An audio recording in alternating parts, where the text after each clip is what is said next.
사실 저희 교회가 시작한 것은 2006년으로 거슬러 올라가야 돼요. 2006년도에 몬테나에서 그 영성 세미나를 이도 목사님하고 같이 이렇게 하게 됐는데, 그때 목사님과 함께 좀 제가 깊은 제 내면의 고민들을 좀 나눴어요. 그때 목사님께서 깊이 숙고하시면서 건강한 교회를 한번 세우면 어떻겠는가, 그런 말씀을 하셨어요. 굉장히 어려운 결정이었죠. 그때 저한테 하셨던 말씀 가운데, 목사님은 아직 잊어버리신 것 같은데 쉬운 뜰을 넘어가지 않으면 좋겠다. 쉬운 뜰을 넘어가지 않으면 좋겠다, 그렇게 말씀하셨는데, 제가 그렇게 교회가 시작이 됐어요. 그럼 제 나이를 알아버리겠는데요, 여러분들이.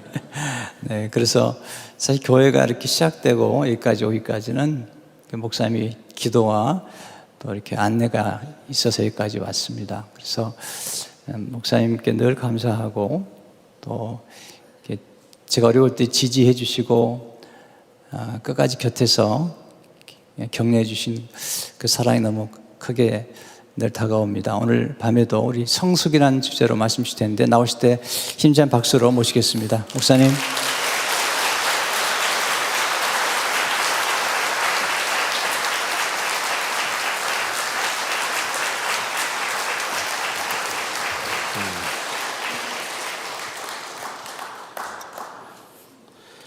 우리 강 목사님은 자꾸 제가 많이 뭘 도운 것처럼 얘기하는데, 저는 생각이 아무것도 안 나요, 저는.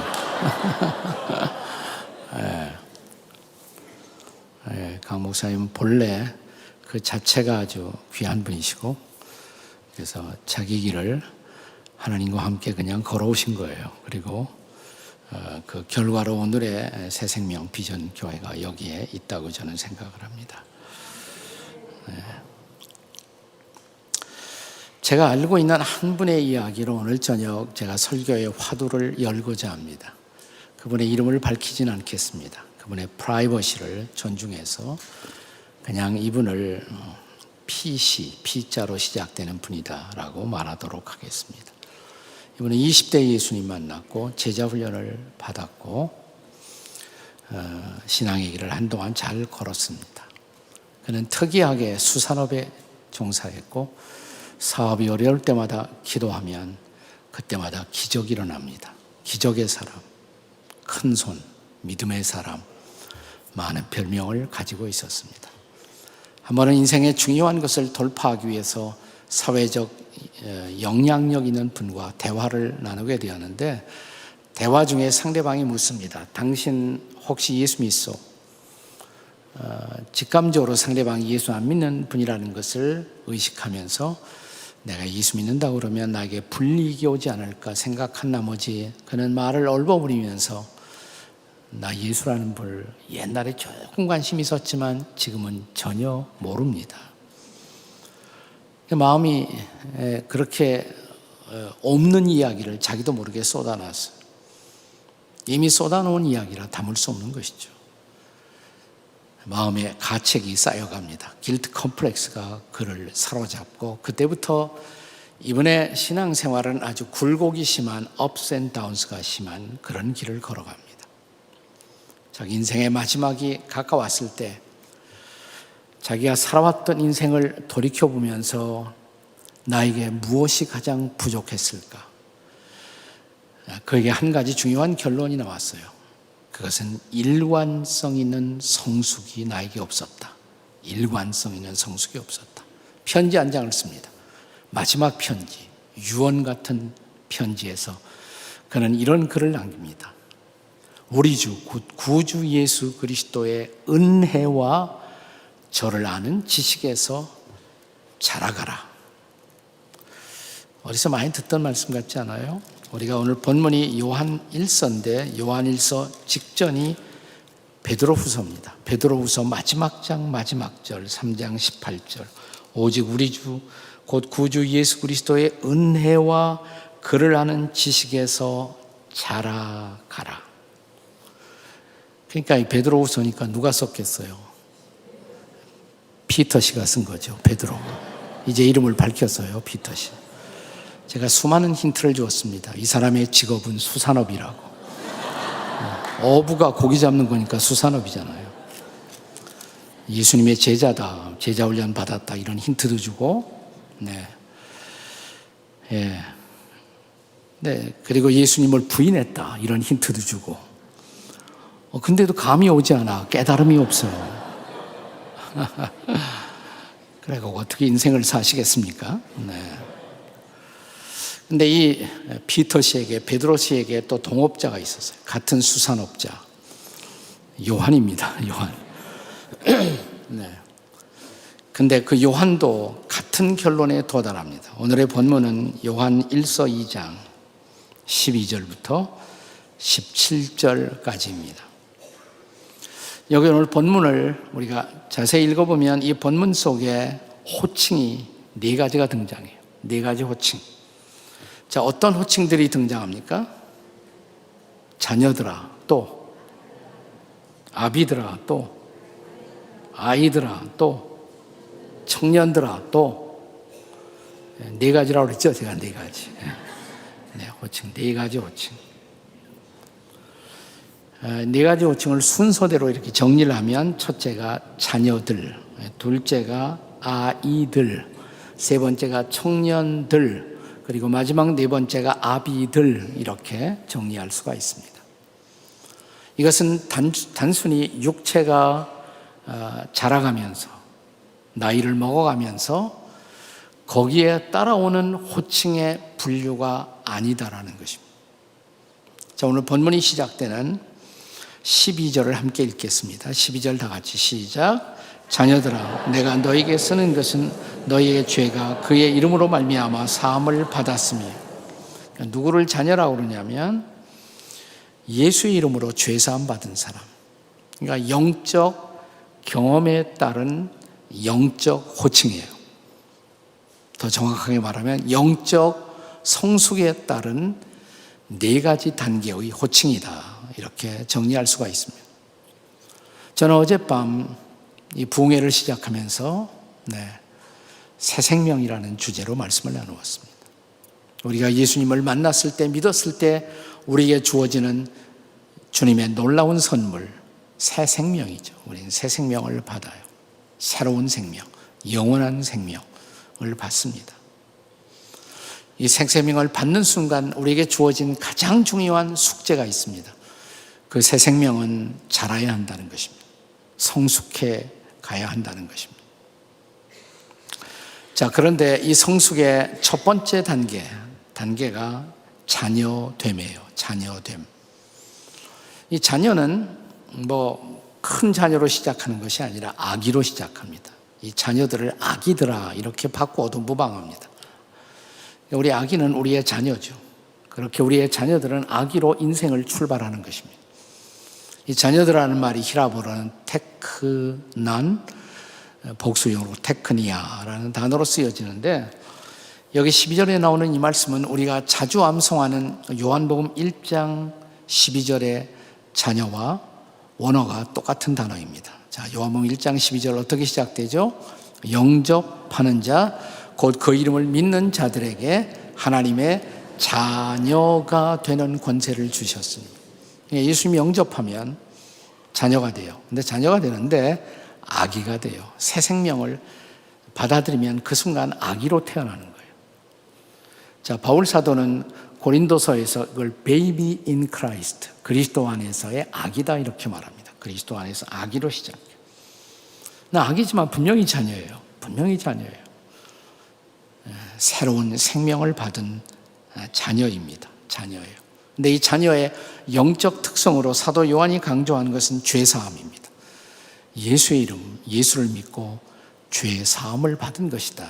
이것을 가장 중요한 자녀가 되기 위한 가장 중요한 영적 경험, 예수 믿고 죄사함을 받는 것, 죄사함. 근데 교회 이렇게 나와서 신앙생활 하면서도 죄사함 받으셨습니까? 이런 질문을 막상 하면 대답이 망설여져요. 근데 이런 질문을 제일 잘 하시는 분들이 있어요. 우리 기독교 정통교회의 시각에서 볼 때 조금 정통이 아닌 분들이라고 간주되는 구원파 이런 분들을 혹시 만나본 적이 계신지 모르겠어요. 구원파 사람 만나면 이렇게 묻습니다. 구원파니까 구원파답게 구원받으셨습니까? 예수 믿으니까 구원받았죠. 확실히 구원받았습니까? 글쎄 구원받았다니까요. 그럼 질문을 바꿔 보겠습니다. 거듭나셨습니까? 글쎄요, 거듭나려고 애를 쓰죠. 거듭 안 나셨다는 말이로군요. 우리가 거듭났다는 것도 어제 저녁에 다뤘지만 이게 높은 수준의 삶이 아니에요. 예수 영접하고 새 생명을 받고 하나님의 자녀가 되면 거듭나는 것이에요. 그것이 거듭난 거예요. 우리가 이상하게 대답을 잘 못해요. 네. 그럼 물러가지 않아 또 질문을 해요. 한 가지 질문 더 하겠습니다. 죄 사함을 받으셨습니까? 예수 믿었으니까 용서받았겠죠. 과거, 현재, 미래의 죄가 다 없어졌습니까? 글쎄, 예수를 믿기는 믿어도 아직도 죄는 짓는데요. 아직 그러면 죄 문제가 해결되지 않았다는 말이로군요. 당신은 지금까지 속아서 신앙생활을 해온 것입니다. 그래서 딱 덫에 걸린단 말이죠. 구원파 분들의 덫에 걸리는 거예요. 네. 이 죄사함 문제 아주 중요한 문제입니다. 죄사함. 우리가 과거와 확실한 단절을 해야 죄를 용서받아야 새로운 미래를 향해서 출발한단 말이죠. 그러니까 새 생명을 받았다. 이 말을 바꿔서 말하면 죄사함을 받은 거예요. 죄사함을 받고 새 생명 받고 새 피조물이 되어 새 인생을 출발하는 것입니다. 출발해요. 현대 심리학에서 모던 사이콜로지에서 많이 사용하는 단어 가운데 성인 아이라는 단어가 있죠. adult child, 성인 아이. 우리가 다 성인이에요. 근데 우리 속에 아이가 있어, 아이. 예를 들어서 내가 어린아이 시절에 부모에게 버림받았다고 가정을 하십시다. 부모에게 버림받은 아이, 세상에 누굴 믿겠습니까? 아무도 믿지 못하죠. 그 아이가 컸어요. 어른이 되었어요. 결혼했어요. 근데 남편을 믿지 못해요. 아내를 믿지 못해요. 직장에 가면 직장 동료를 믿지 못해요. 믿지 못하는 아이. 그 아이가 여전히 자기 속에 있어요. 어른이 됐지만 아직도 과거에서 벗어나지 못한 거예요. 과거가 그를 사로잡고 있습니다. 그러니까 미래를 향해서 제대로 걸어가지 못한단 말이죠. 성숙해가지 못한단 말이죠. 네. 가까이 제가 지내는 선배 목사님 한 분이 있는데 친구들하고 어느 날 찾아갔더니 그분이 옛날 한반도에서 오래전에 있었던 전쟁 이야기, 6.25 전쟁 이야기를 해요. 6.25 때 그분은 중학교 학생이었는데 자기가 살던 마을, 자기가 다니던 중학교가 비행기 폭격을 받아갖고 막 학교가 불타는데 이분은 너무 좋아갖고 춤을 덩실덩실 추었다는 거예요. 좀 이상하잖아요. 그래서 왜 그러시냐고 그러니까 그 학교에 내 성적표 불탈 생각하니까 그렇게 기분이 좋더래요. 네. 내 과거라는 레코드가 마음에 들지 않는다. 그러면 나는 그 레코드를 찢어버리고 싶어요. 내 인생의 히스토리를 다시 쓰고 싶어요. 근데 과거가 쉽게 없어지지 않는단 말이죠. 과거가. 다윗도 일생에 중요한 실수를 하고 참회의 기도를 글로 남긴 것, 그것이 유명한 시편 51편이잖아요. 그 기도문 가운데 우슬초로 저를 씻겨주십시오. 그러면 제가 깨끗해질 것입니다. 제가 정하리이다. 우슬초라는 것은 스펀지 같은 그런 식물인데 옛날 제사장들이 제사를 드릴 때 이 제단 위에다가 양이나 염소를 놓고 칼로 이렇게 잘라요. 각을 뜬다 이렇게 말합니다. 피가 흘러요. 시간이 흘러가면 피가 응고가 돼요. 지금은 세척제가 발달되어서 그거 응고된 피 닦아내는 거 문제도 아니지만 옛날엔 그게 쉽지 않았단 말이에요. 그런데 우슬초 이파리 같은 거기에 그걸로 딱 하게 되면 깨끗이 씻겨져요. 깨끗이 씻겨져요. 그 이미지를 연상하면서 다시 읽어보세요. 우슬초로 저를 씻겨주십시오. 그러면 제가 깨끗해질 것입니다. 과거에서 벗어나고 싶은 간절한 갈망. 자, 오늘의 본문은 요한 1서 2장입니다. 요한 1서 2장 전에는 몇 장이 있을까요? 저는 절대로 어려운 질문을 하지 않습니다. 이민 생활 힘든데 제가 어려운 질문까지 해서 여러분을 더 힘들게 할 이유가 없잖아요. 이게 당연한 질문만 해요. 자, 요한일서 2장 전에는 몇 장? 1장이죠. 자, 1장 보세요. 요한일서 1장 7절에 보시면 그가 빛 가운데 계신 것 같이 우리도 빛 가운데 행하면, 하나님이 빛 가운데 계신 것 같이 우리도 빛 가운데 행하면 우리가 하나님과 사귐이 있고, 그 다음에 중요한 메시지가 나와요.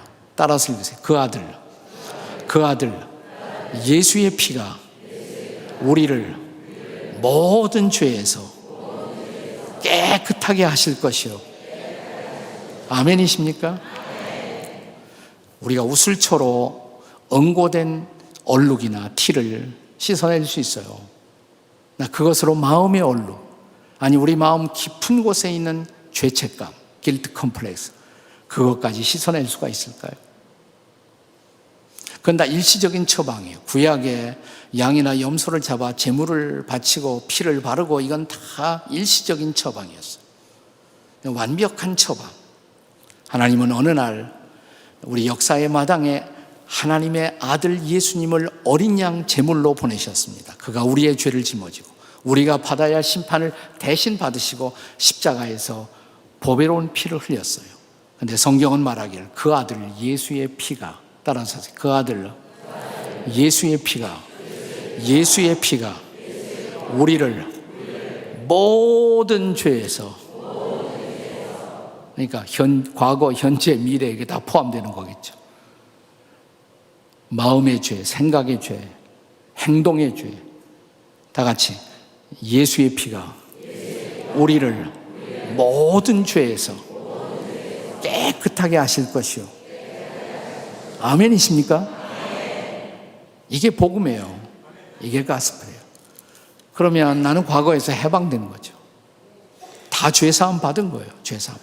죄사함 받고 새 생명 선물로 받아서 영생의 선물을 받고 하나님의 자녀가 되었어요. 이것이 출발이에요. 하나님의 자녀됨의 출발인 것입니다. 물론 그렇다고 해서 우리가 갑자기 성자가 된 것은 아니에요. 나는 여전히 새 생명은 받았지만 영적인 아기예요. 아기.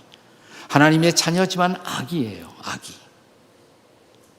근데 아직 교회 다니면서 죄사함 받았는지 영생 얻었는지 이런 확신도 없다, 이런 사람은 교회는 나오는 거예요.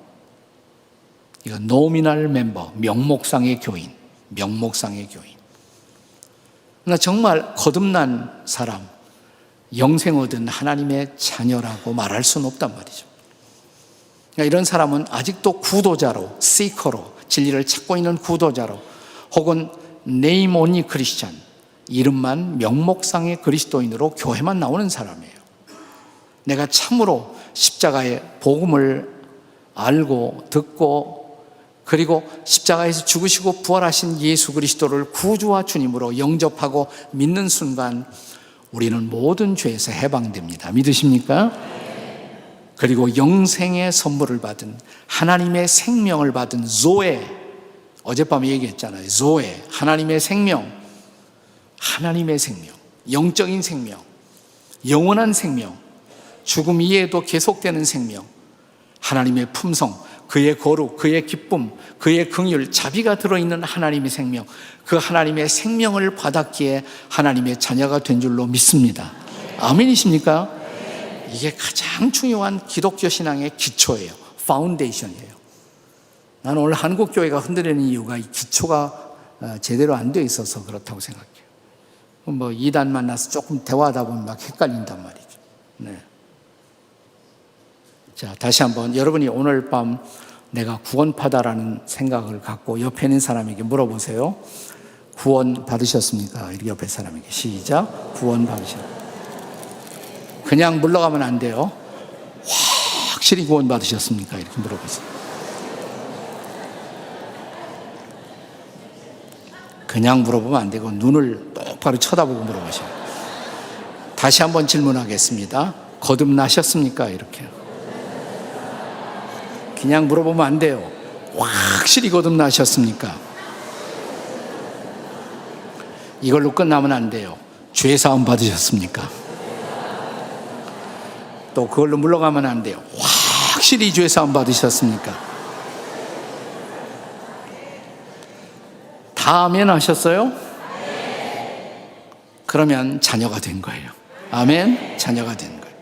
물론 영적인 아기이긴 하지만 하나님의 자녀가 된 거죠. 그래서 영적 성숙의 첫 번째 단계, 자녀됨의 단계, 자녀됨의 단계. 두 번째 단계는 뭐냐? 아기가 자라면 그 다음에 뭐가 돼요? 아이들이 돼요. 아이들의 단계, 아이됨의 단계, 아이됨의 단계, 아이들의 단계. 히라보에서 이 아이들이라는 단어, 아이됨이라는 단어는 파이디온 혹은 파이디아 복수로는 이렇게 돼 있어요. 우리 선교 기관 가운데 파이디온 선교회라는 것이 있어요. 무슨 선교회일까요? 아이들 전도하는 기관이에요. 파이디온 선교회. 네. 그래서 파이디온이라는 단어. 여러분, 우리 집에 아이들이 아프면 소아과 병원에 데려가요. 그죠? 소아과 의사를 뭐라 그래요? 피디에트리션 그러잖아요. 피디에트리션. 그게 파이디아라는 이런 히라보 단어에서 유래한 말이란 말이에요. 피디에트리션이란다. 이것은 아직 성숙이 안 돼 있는, 성숙이 아직도 미달된, 경험이 미천한 상태의 사람을 가리켜 아이들이라고 부르는 것입니다. 아이들. 그런데 오늘 성경은 사도 요한은 요한일서 2장에서 자, 아이들의 상태를 어떻게 말하고 있는가? 영적 상태. 14절입니다. 오늘 본문 14절. 자, 14절에 아이들아만 읽어요. 아이들아, 시작. 아이들아, 내가 너에게 쓴 것은 너희가 아버지를 알았으며. 아니, 아이들아만 읽으라고 그랬잖아요. 제가 아이들아. 아비들까지 읽으면 어떡해요? 아비들 읽으면 끝나는 거예요. 그건 제가 마지막에 할게요. 네, 아이들아, 내가 너에게 쓴 것은 너희가 뭐예요? 아버지를 알았으며. 그러니까 영적인 아이는 누구냐? 하나님을 아버지로 알게 된 사람. 아멘? 하나님이 아버지라는 거 아십니까? 확실하십니까? 하나님이 아버지라는 증거가 뭘까? 하나님이 아버지라면 아버지에게 뭘 좀 달라고 그거 해야 될 거 아니에요. 네. 구하라 주실 것이요, 찾으라 찾을 것이요, 문을 두드리라 그러면 너에게 열릴 것이니. 너희가 악한 자라도 자식에게 좋은 것을 줄 알거든 하물며 하늘에 계신 아버지께서 너에게 좋은 것으로 주시지 않겠느냐. 믿으십니까 여러분? 그럼 뭘 구해서 자꾸 얻는 게 있어야지. 기도응답이 있어야죠. 기도응답. 네, 바울사도는 로마서 8장에서는 우리가 예수님을 영접했을 때 하나님의 자녀가 되는데 본래부터 하나님의 자녀가 아니었어요. 우리는 악한 마귀의 사탄의 지배를 받는 자들이었어요. 그러니까 예수님 믿고 하나님의 자녀가 됐으니까 우리는 양자가 된 거예요. 입양된 것이에요. 그래서 바울은 이렇게 말합니다. 로마서 8장에서는 너희가 양자의 영, Spirit of Adoption, 양자의 영을 받았으므로, 양자의 영을 받았으므로 하나님을 향해서 뭐라고? 아바, 아버지라 부르짖느니라. 아바, 아버지. 네, 아버지. 우리 어린아이들이 아버지 부르고 달려오면 뭐예요? 예? 뭐가 필요한 게 있는 거죠. 필요해요. 예, 그거 줘야 돼요. 저는 신앙생활 초기에 제가 좀 상당한 혼란을 겪었는데, 저는 20대에 와서 처음 신앙생활을 했어요. 그래서 청년회, 교회, 청년부에서 신앙생활을 하는데, 당시에 청년회원들이 모이기만 하면 신앙 토론회라는 걸 많이 했어요. 토론회. 근데 토론회 지금도 잊어버릴 수 없는 중요한 주제, 거의 한 달 이상 갔던 주제 중에 하나가 기복신앙이었습니다. 기복신앙. 한국교회 안에서 밖에서 우리 스스로 우리의 신앙을 비판할 때, 우리 밖에 있는 사람들이 한국교회 성도들의 신앙을 비판할 때 자주 사용하는 비판 중에 하나가 한국교회 교인들의 신앙이 지나치게 기복적이다. 기복적이다. 예수 안 믿는 사람들과 꼭 마찬가지로 잘 먹고 잘 살고 출세하고 오래 살고 그런 복만 구한다. 세상적인 축복만. 그래서 우리의 신앙이 기복적이다라는 비판. 나는 이 비판에 일리가 있다고 생각하고 이 비판을 받아 마땅한 모습들이 우리 안에 분명히 있다고 생각해요. 하지만 저는요, 기도에도 단계가 있다고 생각해요. 기도에도 단계. 아이는 아이답게 기도하고 성인은 성인답게 기도하고.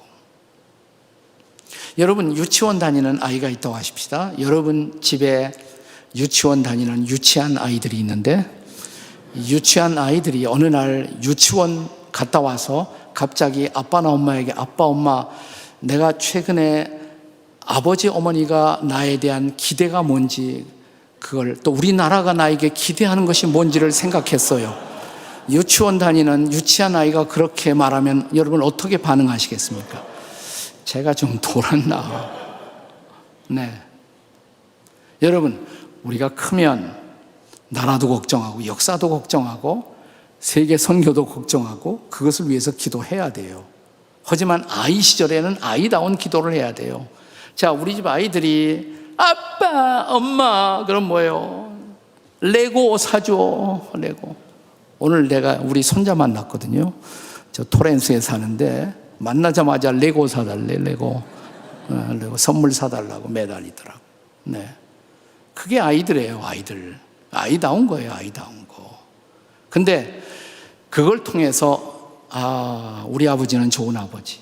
내가 구하면 반드시 응답하시는 선하신 아버지, 좋은 아버지다. 그걸 깨닫는 것이 매우 중요해요. 네. 그러면서 이제 성숙해가는, 굉장히 성숙해가는. 조금 더 성숙하면 여러분 우리가 평생의 신앙생활에 통해서 가장 기도 응답을 많이 받는 때가 언제라고 생각하세요? 이 아이들의 단계예요. 아기나 아이들의 단계. 아기들은 뭐 말도 표현 못하고 그냥 울어 제끼면 부모가 알아서 해줘. 다 알아서 해줘. 네. 그런데 사춘기쯤 되면 뭐 달라고 그러면 부모가 그냥 줍니까? 중학교, 고등학교 다니는 여러분 자녀들이 뭐 달라고 그냥 줘요? 아니에요. 왜 필요하니? 정말 필요하니? 따져요. 그 다음에 따져요. 하나님도 마찬가지예요. 근데 일단 아이들의 단계에서 기도 응답을 많이 경험하는 것이 중요해요. 기도 응답을. 네. 그래야 내가 구하면 하나님은 들으시는구나. 또 응답하시는구나. 그분은 좋으신 아버지. 좋으신 하나님, 좋으신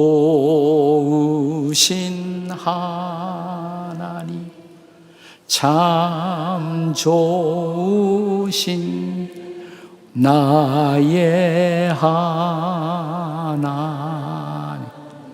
God is so good. God is so good. 그걸 경험하는 게 필요해요. 네. 저희 교회에서는 이 소그룹을 목장이라고 하는데 여기서는 뭐라고 그러나? 여기도 목장이야? 예. 나하고 잘 통하네, 역시. 목장. 예. 제가 은퇴하기 전에 한 10년 동안 저는 목장에 올인을 했어요. 교회를 목장화하는 일. 거기에 아주 올인을 했어요. 이제 그러다 보니까 재미나는 현상들이 생겨요. 아직 안 믿다가 막 믿기 시작하는 사람들, 전도된 사람들, 이런 사람들이 교회는 아직 주일날 안 나왔는데 목장에는 나오는 사람들이 꽤 있더라고요. 그런 사람들. 근데 나는 그것을 나쁜 현상으로 해석하지 않았어요. 너무 빨리 주일 예배에 데리고 나오려고 노력하지 않아도 괜찮아요. 이렇게 가르쳤어요, 저는. 목장에서 푹 익혀갖고 삶아갖고 그 다음에 데리고 나오라고. 자, 여러분 목장에 모르겠지만 저희 교회 목장에서는 제일 많이 하는 것이 뭐냐면 중보기도예요. 기도 제목 놓고 다 기도하는 거예요. 저는 주일날 예배하고 목장의 소그룹 모임은 좀 달라야 한다고 생각해요.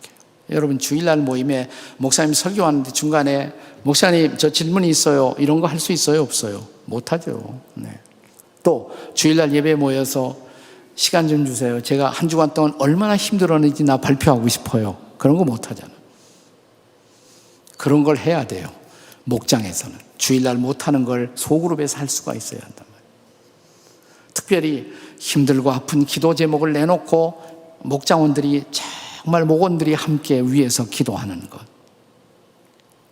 근데 처음 막 초청해서 아직 예수님 잘 모르는 사람이 목장 모임에 왔다가 보니까 이 사람들이 열심히 한 사람 한 사람 기도 제목 다 모여서 기도하는데 뭐 기도 응답이 됐다고 또 간증을 한단 말이에요. 기도 응답.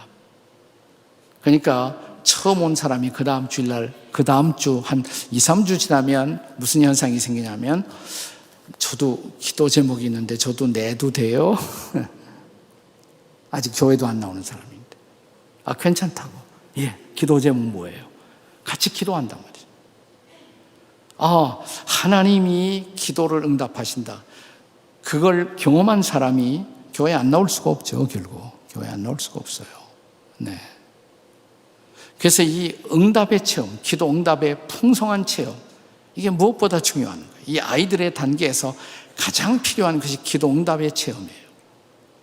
아이들 시절에 우리 부모들이 아이들에게 요구사항을 즉각 응답해 주는 것처럼 하나님이 이 시대에 많이 응답한단 말이죠. 이 아이들의 시대에 가장 필요한 것이 뭐냐면 하나님이 나의 아버짐을 알고 구하여 응답을 경험하는 일. 이게 가장 필요한 것이에요. 아이들의 단계. 자, 옆에 사람하고 기도 응답의 풍성한 체험을 하십시다. 시작. 기도 응답의 풍성한 체험을 하십시다. 그렇게만 하지 말고 옆에 사람 똑바로 쳐다보고 최근 기도 응답 받으신 거 있어요? 한번 물어보세요. 최근 기도 응답 받으신 거 있어요? 아니, 기도를 했어야 기도 응답을 받던가 말던가 하죠. 예. 그래서 기도 제목 내놓고 기도 응답 받는 거, 이게 소그룹에서는 무엇보다 필요한 거예요. 그럴 때 우리는 아이들의 단계에서 서서히 자라가요. 자, 아기들, 자녀됨의 단계. 두 번째, 아이들의 단계. 이제 아이가 자라면 그 다음에 세 번째로 뭐가 될까요? 아이들이 자라면 청년들의 단계. 세 번째가 청년들의 단계, 혹은 청년됨의 단계, 청년됨의 단계. 자, 청년들의 영적 특성이 뭘까? 이 청년들에 대해서 본문 13절에도 나오고 14절에도 나와요. 13절에도 14절에도 나와요. 자, 우리 13절을 가만히 보면 청년들아 나옵니까? 안 나옵니까? 이건 실력과 상관없이 시력만 있으면 돼. 시력만. 찾았어요? 청년들아? 네, 같이 읽겠습니다. 13절 시작. 청년들아, 내가 너에게 쓰는 것은 너희가 악한 자를 이겼습니다. 아멘. 자, 근데 14절에 한 번 더 나와요. 14절에서 또 청년들아 그 대목을 찾아서 읽으세요. 자, 14절에 많으니까 헷갈리죠? 잘 보면 청년들이 나옵니까? 안 나옵니까? 나옵니다. 예, 청년들아 시작. 청년들아, 내가 너에게 쓴 것은 너희가 강하고 하나님의 말씀이 너희 안에 거하시며 너희가 흉악한 자를 이기었습니다. 여기 12절 13절에 아니 13절 14절에 13절과 14절에 청년들아가 두 번 나오는데 다 마지막에 똑같은 단어로 끝나요. 청년들은 뭐 한다? 이기었습니다. 청년들은 이길 수 있는 사람이에요. 자, 이김의 대상이 누구예요? 누구하고 싸워서? 흉악한 자, 혹은 악한 자, 악마라고 말해요. 악마, the devil, 마귀, 악마, 사탄, 마귀, 악마. 사탄과 싸워서, 마귀와 싸워서 이 악한 자와 더불어 싸워서 이제는 이길 수 있는 자, 이게 청년이에요. 아무리 거듭났고 예수 믿고 새 생명 받았지만 영적인 아기 시절 혹은 아이 시절에는 사탄이 와서 건드려 보면 여지없이 쓰러져요. 그래서 자라야 돼요. 그래서 성숙해야 돼요. 그래서 청년이 되셔야 돼요. 청년이, 영적 청년. 내가 교회 나온 지 연수가 오래되고 세월이 오래되었지만 내가 그냥 아무것도 아닌 일에 쉽게 쓰러지고, 왜 그럴까? 아직도 우리가 청년의 단계까지 자라지 못했기 때문에, 성숙하지 못했기 때문이란 말이죠. 자, 그런데 14절을 다시 읽어보시면, 14절 다시 보시면, 청년들아 내가 너에게 쓴 것은, 그리고 청년의 특성을 한 가지 더 강조해요. 너희가 강하고, 마지막은 이긴다, 그 다음에는 강하고. 청년의 두 가지 특성, 청년은 강하고 strong, 이긴다. 이게 청년의 특성. 강하고 이긴다. 청년이에요. 자, 청년이 약하고 밤낮친다. 청년답지 못하죠. 그건 청년답지 못해요. 청년은 강해야 돼요. 청년은 이겨야 돼요. 저희가 아이가 둘인데요. 아들이 둘인데, 저는 아들이 둘인데, 네. 아들 둘을 길러보면 둘째 아들에게 야곱 증상이 있어요. 야곱 증상. 심리학자들은 그걸 야곱 신드롬, 제이콥 신드롬이라고 합니다. 둘째가 첫 번째가 되지 못한 한이 있어. 호시탐탐 첫 번째 자리를 노려요. 야곱이 그랬잖아요. 야곱이 에서의 자리를 노렸잖아요. 그래서 형님의 자리를 노리고 부모의 호기심과 관심을 따기 위해서 수단과 방법을 가리지 않고 자기 목적 성취를 하려고 그러고, 부모의 사랑을 독차지하기 위해서 살살 거짓말도 하고. 아들을 둘을 길러보니까 둘째에게 그런 증상이 있다 없다? 길러본 사람만 알아. 이건 길러본 사람. 예, 두 번째 아들에게 그런 증상이 있어요. 저도 마찬가지예요. 네. 얘가 이제 17살 되어서, 우리 주마다 좀 다르지만 제가 있던 그 메릴랜드 주에서는 17살 되면 다 이 드라이버 라이선스 받을 수 있으니까, 뭐 그때 17살 됐을 때 좀 이 벌스데이 파티를 좀 크게 하고 그랬는데, 자, 둘째 생일이 되었을 때 네가 네 친구들 다 데려와라. 이번에 생일잔치 멋있게 준비해 줄게. 그랬더니 진짜 친구들을 많이 데리고 와서 집에 뭐 타운하우스에 저희가 살았지만 꽉 찼어요. 하여튼 반을 다 동원을 시켰는지 하여튼 색깔별로 다 그냥 와갖고 와글와글해요. 한참 천천히 와글와글한데 갑자기 이 친구가, 저희 둘째 아들이 저를 불러요. 데디 데디. 왜? 그러니까 나하고 팔씨름하자. 자기 친구들 쫙 옆에 있는데 팔씨름하자는 거예요. 과시욕구, 자기를 드러내고 싶은 그런 욕구가 발동한 거란 말이에요. 그래서 하자 그랬습니다. 딱 한국식으로 이제 저 테이블에다가 제가 둘째 아들하고 팔씨름을 했습니다. 친구들이 쫙 옆에서 둘러보고 있죠. 그날 그 팔씨름에서 제가 이겼을까요? 졌을까요? 아니, 우리 집 비밀을 언제 이렇게 새나갔지? 어떻게 알아요? 네, 제가 졌어요. 근데 제가 기뻤을까요? 슬펐을까요? 그건 또 어떻게 아시나? 되게 기쁘더라고요. 제가 졌는데. 이만큼 컸구나. 우리 아들이 이만큼 컸구나. 그것을 인정하는 순간이었단 말이죠. 인정하는 순간.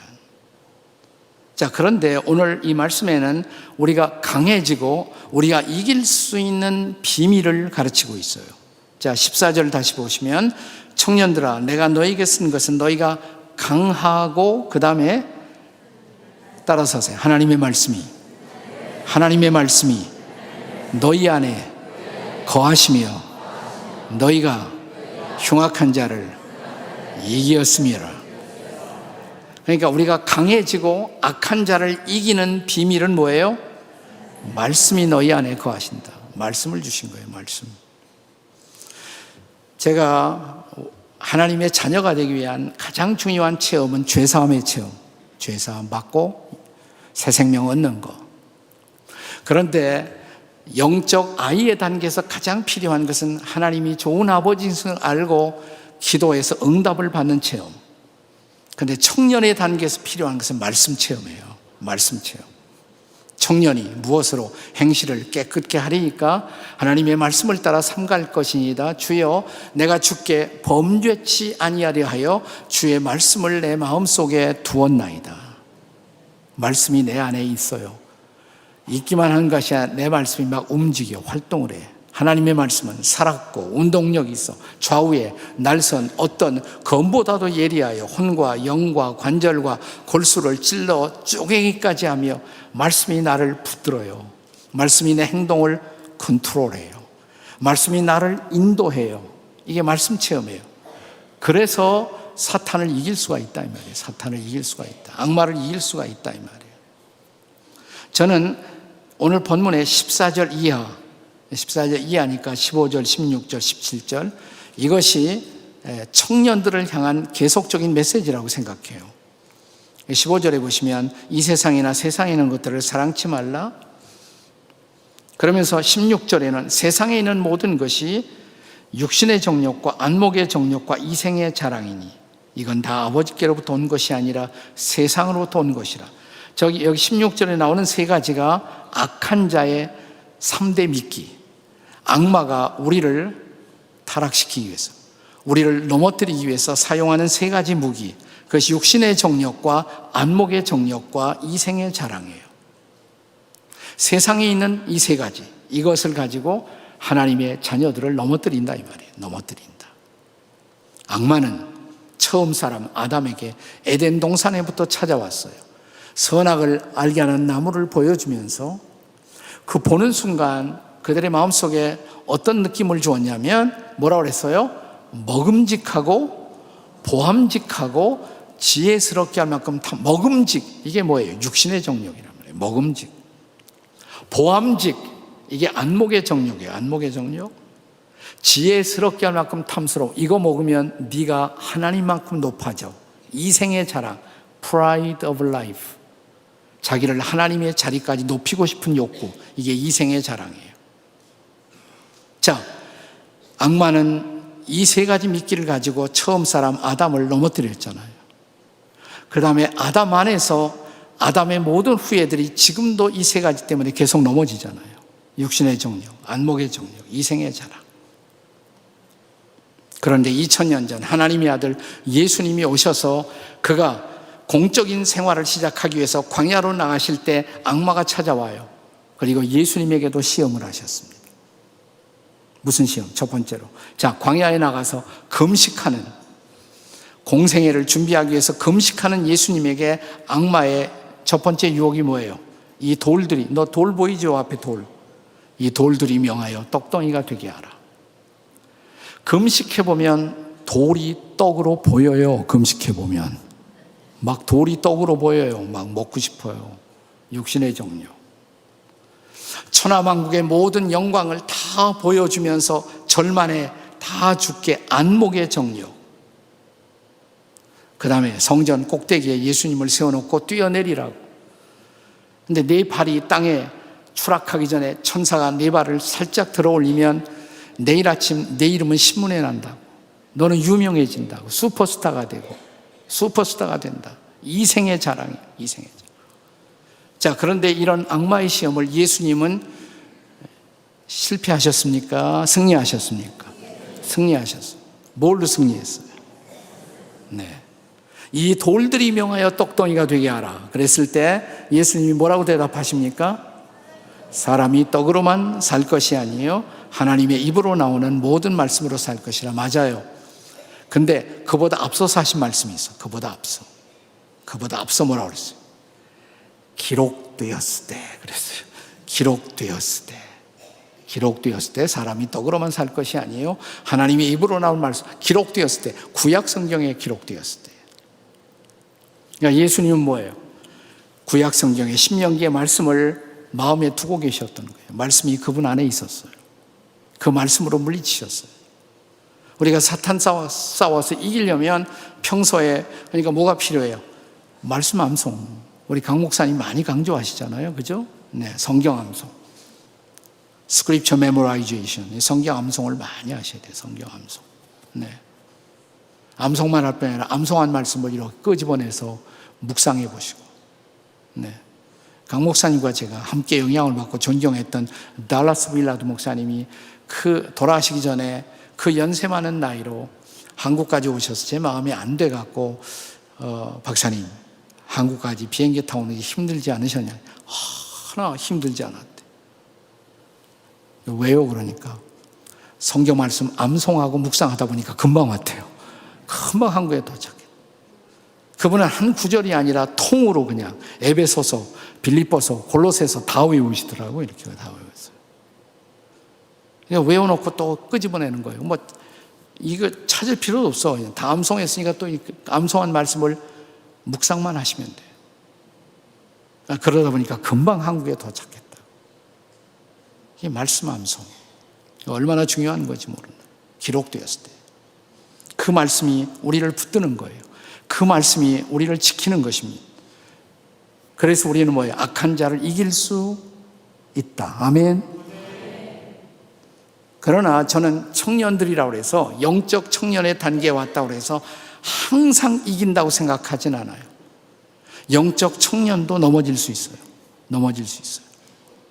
그러나 다른 것은 영적 청년도 넘어질 수 있지만 그는 넘어져도 말씀을 붙들고 다시 일어나는 줄로 믿습니다. 말씀 붙들고 일어나요.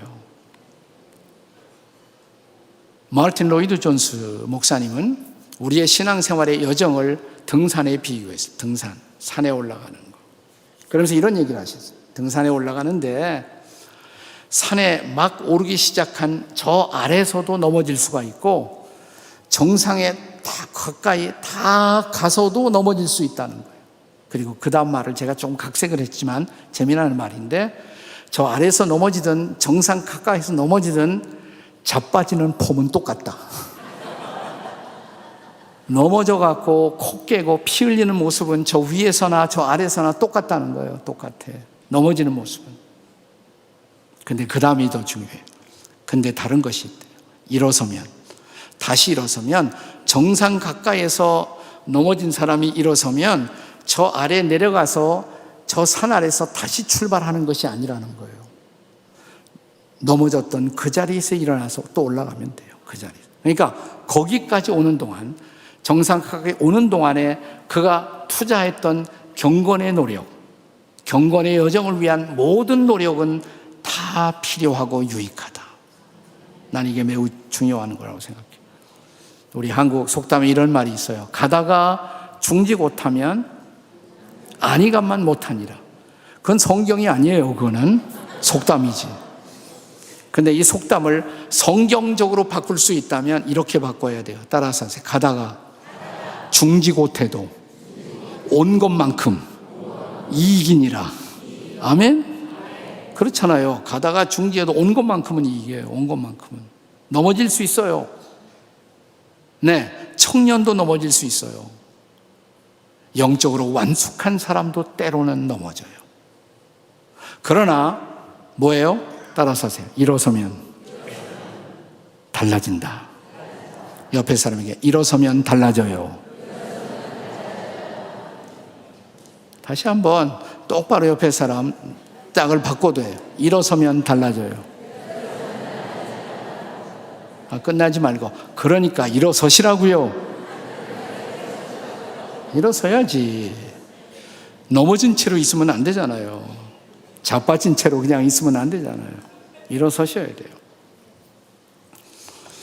자, 이제 하나만 더 하면 돼요. 하나만.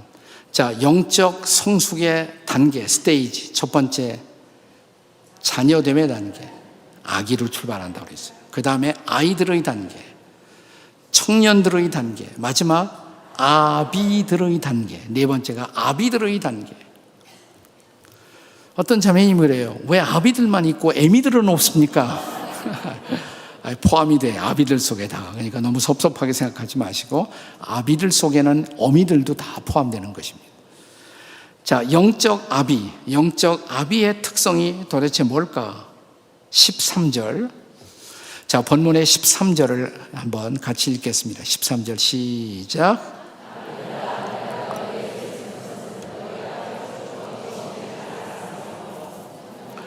아이, 청년을 또 해. 끝났는데. 센스가 있어야지, 센스가. 예, 믿음, 소망, 사랑, 센스 이 네 가지는 항상 있을 것인데 센스가 제일이니라. 이건 내가 복음이 있어요, 내가 복음. 네. 자, 아비들아, 내가 너에게 쓴 것은 너희가 태초부터 계신 이를 알았으며. 영적 아비는 누구냐? 태초부터 계신 이를 알았으며. 근데 이것을 비상적으로 읽으면 아이들에 대한 묘사와 비슷해요. 왜? 아이들아, 내가 너에게 쓴 것은 너희가 아버지를 알았으며. 같은 알았다는 단어가 사용돼요. 그러나 하나님이 아버지라는 것을 알게 된 것, 그것이 아이들이라면, 그렇잖아. 아이가 되고 아기가 조금 자라면 아빠, 엄마, 저분은 내가 가서 졸으면 다 내 필요한 것을 채워주셔. 내 아빠, 내 엄마. 그게 아기와 아이예요. 그러나 아비들은 그렇게 묘사하지 않았어요. 아버지를 알았다는 것이 아니라 뭐예요? 태초부터 계신 이를 알았으며, 태초로 하나님이 지금까지 하나님이 어떤 일을 하시는지 하나님의 하나님됨을 깊이 알게 되는 거예요. 깊은 알매예요. 체험적인 알매예요. 체험적인 알. 깊이 하나님을 알게 되는 거예요. 피상적으로 아는 것이 아니라 저분이 내 아빠야 이런 정도가 아니라 깊이 알았어요. 하나님을. 저는 제 아내를 결혼하기 전에 7년 전부터 알았습니다. 네, 저하고 같이 성경 공부했어요. 같이 제자훈련도 하고, 그리고 때가 찬 시각 하나님의 놀라운 섭리로 제 아내로 맞아들였습니다. 그러니까 저는 제 주변에 제 아내가 7년 이상 있었으니까 제 아내의 모든 것을 안다고 생각을 했어요. 그녀에 관한 모든 것. I know everything about her. 네, 다 안다고 생각해요. 7년 동안 알았으니까. 그리고 우리는 결혼했고, 그리고 우리는 신혼여행을 떠났습니다. 근데 신혼여행에서 제가 깨닫게 된 놀라운 사실, 나는 그녀에 대해서 아무것도 알지 못했다는 사실. I know nothing about her. 아무것도 모른다는 사실, 아무것도. 24시간 붙어 앉아 있으니까 내가 알던 그녀가 아니었어요. 전혀 모르는 여인이었어요. 새롭게 알기 시작했어요. 그때부터. 한 10년 지나서 결혼 10년부터 한 20년 사이에 제가 제일 제 아내에게 많이 한 소리가 뭐냐면, 당신은 알 것 같기도 하고 모를 것 같기도 하다. 알쏭달쏭한 그녀였어요. 알쏭달쏭한 그녀. 네. 결혼 25주년을 맞이해서 교회에서 좀 휴가를 주셔갖고 이 위에 그 밴쿠버에 와서 락키 여행을 한 주간 동안 렌트카에서 같이 했는데, 그때 저녁에 처음으로 제가 아내에게 이런 고백을 했습니다. 여보, 내가 당신을 이제는 조금 알 것 같아요. 내가 당신을 조금 알 것 같아요. 옛날에 다 알았다고 생각했는데 25년 만에 제가 고백해, 당신을 조금 알 것 같다. 30년이 지났어요. 40년이 지났어요. 45년. 최근에 아내가 좀 이렇게 힘들어하는 표정을 보면 제가 가끔 곁에 다가가서 이렇게 말합니다.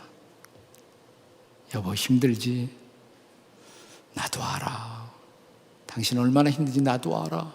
나도 알아. 그러면 그 순간 제 아내는 나는 그 말이 그렇게 여인을 감동시키는 말인지 몰랐어요. 파워풀 스테이트먼트 아주 굉장하더라고요. I think I know you now. 내가 당신을 좀 알겠어. 이제는 알겠어. 이건 경험적으로 아는 거예요. 오랜 세월을 통해서 이제 경험적으로 알게 되었다는 고백이란 말이에요. 경험적으로. 네. 네. 제가 70년대 초에 미국 처음 유학을 와서 바이블 칼리지요. 미시간 쪽에 있는 조그마한 바이블 칼리지에 성경대학에 들어갔는데 학교 사경회가 열렸어요. 사경회. 막 영국에서 떠오르기 시작한 신학자 한 분이 와서 사경회를 바이블 컨퍼런스를 인도하셨어요. 근데 그분이 그때 젊은 신학자였는데 자기가 원숙한 신학자가 되고 훨씬 더 늙으면 그때 쓰고 싶은 책이 있다고. 지금은 써도 아마 내가 모르는 이야기를 쓸 것 같다고. 자기 원숙한 인생의 경지에 도달했을 때 쓰고 싶은 책, 그 책은 하나님을 알에 대한 책이 될 것이라고. 진짜 한 20 몇 년 지났어요. 어느 날 책방에 들어갔더니 그분 쓴 책이 나왔더라고요. 제목이 Knowing God. 우리 한국어로 번역되어 있어요. 하나님에 대한 지식. 쓰신 분이 제임스 패커라는 분이에요. 제임스 패커. 거기 단계에 올라가서 쓰신 책이에요, 그분이. 이론으로 쓴 책이 아니라, 머리로 쓴 책이 아니라 경험으로 쓴 책. 하나님을 하나님을 다윗이 말이죠, 자기 아들 솔로몬에게 마지막 유언을 하면서 이런 유언을 합니다. 기가 막힌 유언이에요. 마지막 유언 중에 하나가 내 아비의 하나님을 알라. 내 아비의 하나님을 알라. 이거 무슨 얘기입니까? 내가 평생 하나님을 겪어봤더니 그 하나님은 자비하신 하나님이라고. 아들아, 너도 그 하나님 알았으면 좋겠어. 내가 평생 하나님을 경험해 보니까 그 하나님은 약속에 성실하신 하나님. 아들아, 너도 그 하나님, 내 하나님을 알았으면 좋겠어. 내 아비의 하나님을 알라. 깊은 알매요, 깊은 알. 이런 자리에 도달한 사람이 영적 아비고 영적 어미다 이 말이에요. 영적 아비고 영적 어미예요. 그래서 후배들을 만나면 그 하나님에 관해서 들려주고 싶은 너무 많은 스토리가 있어요. 너무 많은 스토리가. 그 영적 아비고 영적 어미예요. 영적 어미. 그리고 하나 더 있어요. 영적 아비와 어미가 되려면 한 가지 더 필요한 것이 있어요. 그건 내일 아침 예배 시간에 제가 본격적으로 하겠습니다만은 나 조금만 드릴게요. 그건 뭐냐면 아비나 어미가 되려면 자식이 있어야지, 자식이. 그렇잖아요. 자식이 없으면 아비나 어미가 될 수가 없잖아요. 네. 바울이 고린도 교회 성도들에게 고린도전서 후서 편지를 쓰면서 이런 편지를 씁니다. 그리스도 안에서 1만 스승이 있지만 너희에게 아비는 많지 않다. 근데 나는 너희에게 아비가 아니더냐? 바울이 고린도 사람들에게 전도했거든요. 직접 예수님 영접하게 했고 신앙을 길러주었고 성숙시켜 주었고 나는 너희 아비다 이 말이에요. 영적인 spiritual father다 이 말이에요.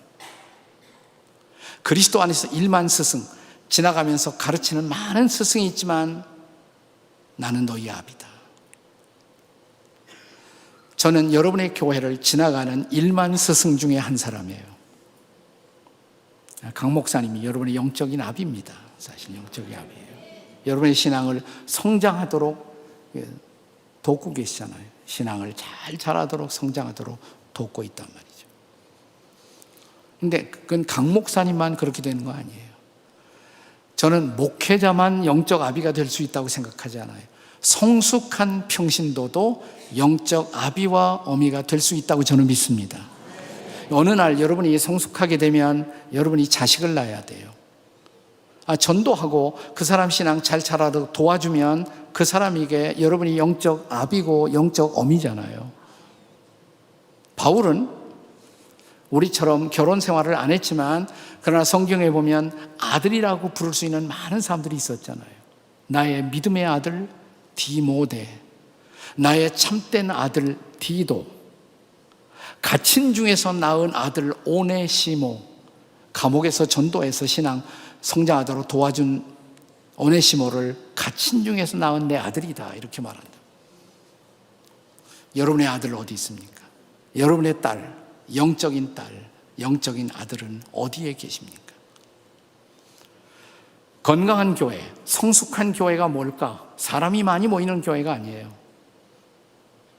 건강한 교회는 계속해서 새로운 생명을 낳고 그 생명을 키우는 교회. 그래서 여러분 교회를 새생명 비전 교회라고 부르지 않았겠습니까? 그죠? 강 목사님의 본을 받아서 여러분도 그렇게 키워야 돼. 전도하고 키워야 돼, 사람들을. 제 인생에 아주 의미가 있었던 한 분을 꼭 소개하고 제가 설교를 마무리하려고 합니다. 제가 70년대 초에 저는 미국 유학을 왔어요. 제가 미국 유학을 70년대 초에 올 수가 있었던 것은 지금 한국에도 열심히 활동하지만 미국에도 활동하는 기독교인 기관 가운데 CBMC, Christian Businessmen's Committee, 기독교 실업인 협회가 있죠. 국제 CBMC를 창설한 분 중에 한 분이고 국제 CBMC 회장을 역임하신 장로님 한 분이 계세요. 월더 예거라는 장로님이신데 제가 그분의 스칼라십을 받고 미국 유학을 올 수가 있었습니다. 그러니까 궁금했어요. 제가 그분에 대해서. 나에게 스칼라십 주시는 장로님, 이분이 어떤 분일까? 뭐 듣자 하니 굉장히 부자라고 저 오하이오주에 사시는데, 근데 비행기 타고 미시간의 디트로이트 공항에 내렸는데 뜻밖에도 이 회장님, 장로님 내외가 친히 마중을 나오셨어. 자기가 운전하셔서 회장님이 친히, 뭐 같이 일하는 사람들 많이 있는데 그분들 시켜도 되는데 오셨어요. 저의 관심은 이분이 어떻게 옷을 입고 나오셨을까? 이 잠바 같은 거 입고 그냥 이렇게 나오셨더라. 무슨 차를 타고 나오셨을까? 벤츠일까? 캐딜락일까? 근데 뜻밖의 이분이 타고 나오신 차가 지금은 미국에 많이 없더라고요. 올드모빌이 있어. 올드모빌 생각나십니까? 옛날에 그 차 많이 있었어요. 이 장로님이 그 차 타는 게 하도 좋아 보여서 저도 워싱턴에 있을 때 그 차 타고 다녔어요. 근데 이게 올드모빌을 하도 오래 타서 올드모빌이 다 됐어. 올드모빌이. 그런 차 그냥 친히 몰고 나오신 거예요. 저를 안아주시고 Welcome to you, United States. 잘해보라고, 열심히 공부하라고. 할아버지 집으로 며칠, 그때가 8월 첫 주간인데 이제 8월 말 돼야 학교 가는 거니까 그 할아버지 집에서 장로님 댁에서 몇 주간을 머물렀어요. 여름철에 더울 때, 그때 8월 첫 주니까 도착을 했는데 나는 이분의 또 집이 궁금했단 말이죠. 얼마나 큰 집일까? 대저택을 연상했단 말이죠. 이분이 팜도 많이 갖고 계시고, 또 푸타운이라는 이 식품 체인도 갖고 계신 회장님이니까. 근데 가보니까 우리 이민원 우리들이 살고 있는 평범한 3베드룸 하우스 뭐 그런 데서 하시는 거예요. 뜻밖이었어요. 들어갔는데 좀 덥게 저를 느꼈는데 이분이 계속 선풍기 틀고 있어. 선풍기. 아니, 에어컨 장치는 다 돼 있는데 에어컨은 안 틀고 선풍기 틀고 있단 말이죠. 에어컨 장치 다 돼 있는데 왜 선풍기 틀고 계십니까? 물어보려니까 영어가 잘 안 돼. 이게 굉장히 어려워요. 혼자서 사흘을 장문을 했어요. 사흘 만에 드디어 물어봤습니다. 쓴 걸 이렇게 물어보니까 쓱 웃더니 더우니 네가 물어본 게 이제 하나님의 사인이라고 에어컨을 틀어주시더라고요. 그때 가서. 지독해. 네. 아침에 보니까 할머니가 키친에서 뭘 이렇게 종이 하나 메모지가 뭘 쓰고 있어요. 1, 2, 3. 할머니 뭐 하세요? 그러니까 쇼핑 리스트래요. 근데 1번, 2번을 바꾸기도 하고 지기도 하고. 왜 그러세요? 그러니까 이거 없이 그냥 가면 물건 아무거나 집을까봐 충동 구매 안 하려고 프라이어리티에 의해서 꼭 필요한 것만 사려고 한다. 그 할아버지의, 그 할머니예요. 그렇게 지독하게 아끼시더라고요. 그러니까 아껴갖고 뭐 하느냐. 아껴갖고 그것으로 전 세계의 많은 유학생들을 서포트하시고 전 세계 수많은 선교사들을 도우시고 그렇게 하더라고요. 이분이. 나는 잊을 수가 없어요. 화요일 날이라고 생각이 되는데 CBMC 미팅에 가자고 저보고. 근데 아침부터 일어나서 전화를 막 돌려요. 그러더니 갑자기 한 사람이 뭐라고 그러니까 할렐루야 그러시더라고요. 젊은 사업가를 CBMC 런치원에 미팅에 초청하는데 온다고 대답을 한 모양이에요. 너무 좋아서 시내에 있는 식당 하나 리졸브 하는데 11시 반쯤 가서 식사를 12시 한 10분쯤 되니까 식사 다 끝나더라고요. 그리고 식당 뒤에 리졸브 해놓은 방에 들어가서 그 도시에 있는 CBMC 회원들이 CBMC 미팅을 하는 거예요. 한국에서는 여기서 뭐 한인들도 CBMC 미팅 가지면 목사님들이 다 설교하는데 그분들을 목사님들 초청하는 게 자기들이 그 장로님, 집사님 이런 사업가들이 스스로 간증도 하고 바이블 스터디도 그분들이 가르치더라고요. 나는 그게 더 인상적이었어요. 근데 그날 간증 설교를 저를 도와주신 예거 장로님이 하시더라고요. 자기가 예수를 이렇게 해서 믿게 되었고 믿은 다음에 자는 성경에 의해서 이런 팔러시를 가지고 자는 비즈니스를 자기는 운영하고 있다고. 그리고 마지막 마무리 지으면서 이런 예수님을 모시고 CEO로 모시고 비즈니스 하면 훨씬 즐겁게 할 수가 있다고. 여러분 가운데도 예수님을 초대하고 싶은 사람이 있느냐고. 근데 이 할아버지가 초청했던 젊은 사업가가 뒤에 있다가 손을 들더라고요. 너무너무 좋아하시는 거예요. 끝나고 나니까 가서 안아주시고 허그하고. 난 그렇게 끝나는 줄 알았어요. 근데 보니까 일주일에 한 번씩 만나. 식당에서 약속하고 아침에. 그리고 CBM에서 만든 자그마한 바이블 스터디 책자를 갖고 4번 친히 1:1 성경 공부를 가르치는 거예요. 저는 옆에 가서 구경만 했어요. 왜 기도하는가? 성경은 무엇인가? 교회는 왜 중요한가? 또 우리가 이 복음을 왜 전해야 하는가? 간단한 성경 공부하고 그 다음에 전화를 걸더니 그 청년 사학과가 사는 집에서 가까운 교회 목사님하고 전화 약속을 해서 만나시더라고요. 그리고 이 청년을 부탁한다고. 당신 교회에서 잘 신앙을 자라게 해달라고. 이런 일을 하시더라고요. 이 바쁜 회장님이 한 사람의 신앙을 전도하고 길러주기 위해서 이런 역할을 하시더라고요. 그뿐만 아니에요. 그분이 하신 일들이 참 많은데 수년 전 돌아가셨을 때 마지막 유언을 따라 할머니가 먼저 돌아가셨어요. 할머니가 돌아가시기 직전에 할머니 있는 요양원에 친히 들어오셔서 계실 때 제가 한번 찾아갔어요. 그분 요양원 안 가셔도 되는데 왜 여길 들어오셨느냐고. 뭐 돈이 꽤 있으신 분인데.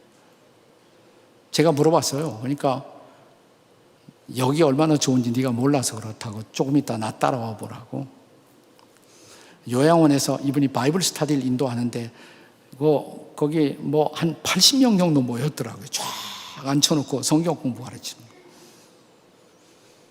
그리고 끝나면 할머니 손잡고 산책하고 여기서 내가 내 아내도 케어링 할 수가 있지만 많은 사람들에게 아직도 전도할 수 있다는 것이 너무 기쁘다고.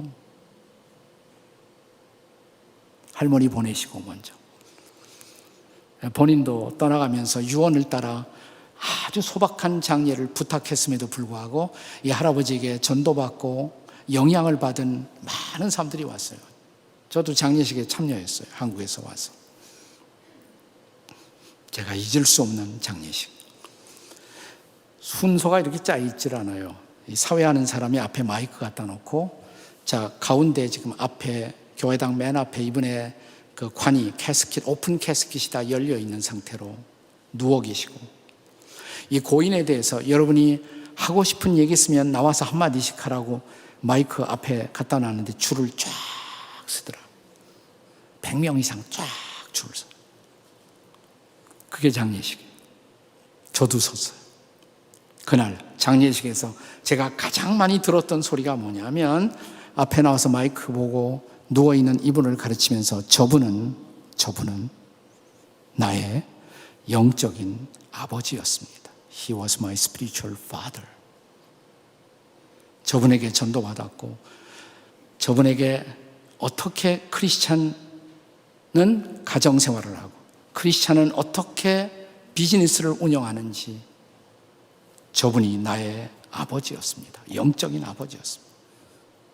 저도 나와서 한국에서 도움받고 와서 공부한 학생이지만 신학교 공부보다 저는 이 할아버지하고 잠깐 여름방학에 함께하면서 더 많은 하나님의 말씀의 현장을 보았습니다. He is still my spiritual father. 저도 그렇게 얘기했어요. 곧 저와 여러분도 관에 들어갈 거란 말이죠. 그때 내 장례식에 온 사람들이 나에 대해서 마지막 무슨 얘기를 할까? 이것이 우리 인생의 마지막 정리가 이루어지는 순간이에요. 여러분의 교회 안에 얼마나 많은 영적인 아비가, 영적인 어미가 계실까요? 그 영적인 아비와 어미를 세워가는 공동체, 성숙의 공동체, 그것이 바로 새생명 비전교회의 내일이 될 수 있기를 주님의 이름으로 축복합니다. 기도하시겠습니다. 같이 머리 숙여 기도하시겠습니다. 아까 제가 마르틴 로이드 존스의 말을 인용하면서 신앙생활은 등산과 같다. 저 높은 곳. 아기의 자리에서 아이가 되고, 아이의 자리에서 청년이 되고, 청년의 자리에서 마침내 영적 아비가 되고 어미가 되어 저 높은 곳에서 하나님과 함께 마지막 서 있게 되는 영광의 자리, 그 자리를 향해서 우리는 정말 나아가고 있는지, 우리가 잘 아는 찬송, 저 높은 곳을 향하여, 찬송가 491장, 찬송가 491장. 가사 제가 불러드릴 때 기도하면서 한번 불러보세요. 저 높은 곳을 향하여, 저 높은 곳을 향하여 날마다 나아갑니다. 나아갑니다. 내 뜻과 정성 모두어 날마다 기도합니다. 옛날 가사로 내 주여 내 발 붙드사, 여 내 발 붙드사 그곳에 서게 하소서, 서게 하소서. 그곳은 빛과 사랑이 언제나 넘치옵니다. 괴로움과 죄가 있는 곳, 나 비록 여기 살아도 빛나고 높은 저곳을, 높은 저곳을 날마다 바라봅니다. 내 주여 내 발 붙드사, 내 발 붙드사 그곳에 서게 하소서. 그곳은 빛과 사랑이 언제나 넘치옵니다. 4절에 험하고 높은 이 길을, 험하고 높은 이 길을 싸우며 나가며 다시금 기도하오니, 기도하오니 내 주여 인도하소서. 내 주여 내 발 붙드사, 내 발 붙드 그곳에 서게 하소서. 그곳은 빛과 사랑이 언제나 넘치옵니다. 내 주를 따라 올라가, 따라 올라가 저 높은 곳에 우뚝 서 영원한 복락 누리며 즐거운 노래 부르리. 내 주여 내 발 붙드사, 내 주여 내 발 붙드사 그곳에 서게 하소서.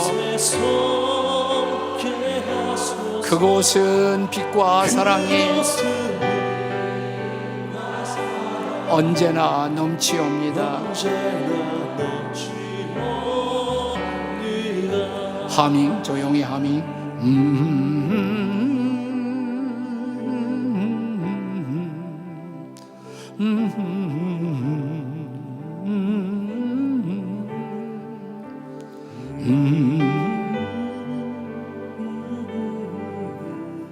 제가 질문 하나 하고 싶어요. 조용히 기도하는 시간에, 자, 등산의 여정을 통해서 영적 성숙의 단계를 올라갈 때 여러분은 어디까지 오셨어요?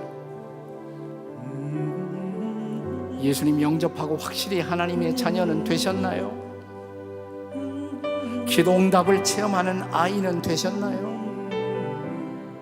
말씀을 붙들고 말씀이 너무 좋아 말씀을 따라가는 청년이 되셨나요? 아니, 이제 전도도 하고 영혼들을 양육하고 키우는 아비와 어미가 되셨나요? 어디까지 오셨나요? 어디까지? 목사님, 제가 돌이켜보면 아직도 저는 그냥 가까스로 영적인 아기나 아이의 수준, 청년도 되지 못한 그런 부끄러운 모습을 봅니다.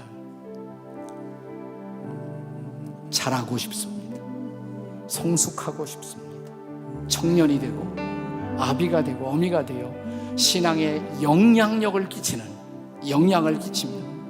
다른 사람을 세우고 하나님 앞에 서는 날 부끄러움 없이 설 수 있는 그 자리에 설 수 있기를 소원합니다. 너무 부끄러운데 앞으로는 저도 성숙하고 싶습니다. 성숙하지 못한 내 모습 부끄러워 앞으로 성숙의 자리에 설 수 있기를 마음 깊은 곳으로부터 정말 소망합니다. 여러분들 손 한번 벌쩍 들어보세요. 번쩍 한번 일어서 보세요. 자리에서 일어서서 여러분의 결단을 주님 앞에 아뢰서 저 벌떡 일어섰습니다.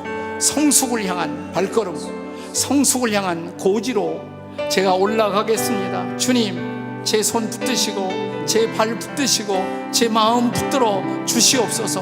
주여 부르짖고 통성으로 같이 기도하시겠습니다. 주여, 우리가 주님 앞에 나왔습니다. 우리 자신을 주 앞에 드립니다. 거룩한 자신으로 헌신하기를 소원합니다.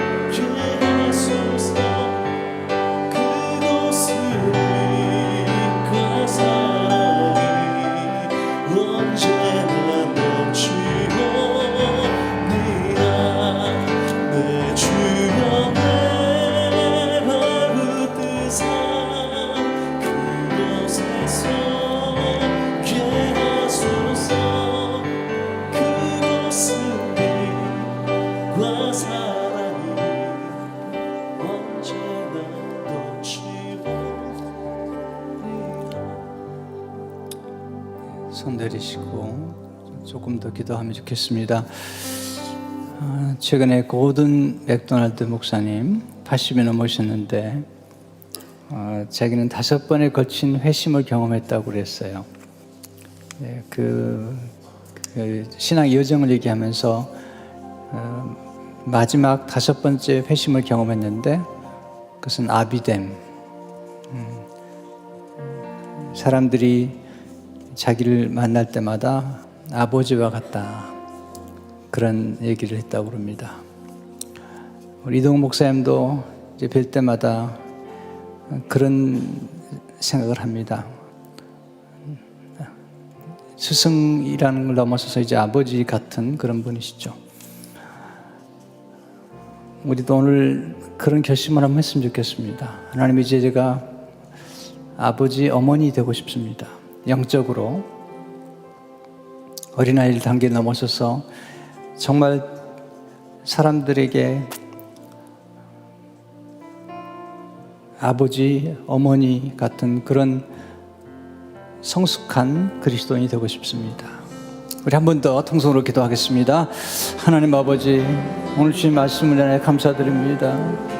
우리 하나님 놀라운 축복을 함께 하셔서 오늘 주신 말씀으로 놀라운 은혜를 경험하게 하셔서 감사합니다. 성숙한 신앙의 깊은 단계 속에 들어가게 하시고 하나님 새로운 헌신, 새로운 결단할 수 있도록 축복해 주신 것을 감사합니다.